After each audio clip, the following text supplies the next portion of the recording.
আজ আমরা এই স্যারের হেয়ার ট্রান্সপ্লান্ট করব। তো আমরা এই স্যারের দেখতে পাচ্ছি ওনার গ্রেড 7 বার্ডনেস রয়েছে। ঘুরে যান স্যার, একদম পেছন অব্দি খালি হয়ে গেছে। তো এই পুরো এরিয়াটা তো ডেফিনেটলি একটা দিনে কভার করা পসিবল হয় না। আজকে আমরা 3000 ফলিকল দিয়ে করব।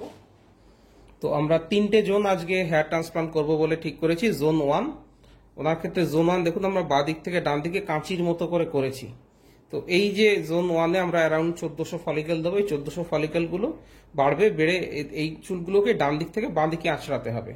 তাহলে এদিকে ডেন্সিটি বেশি থাকবে, চুলগুলো এই এরিয়াতে পড়বে, এইখানে কিন্তু ডেন্সিটি দেবে।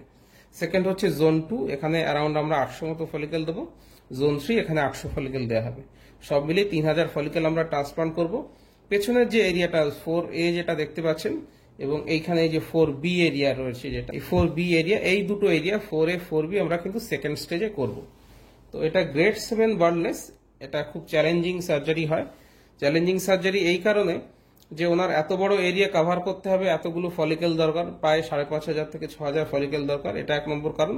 2 নম্বর, ডোনার এরিয়াতে কিন্তু চুল কম থাকে, ডোনার এরিয়া কম থাকে।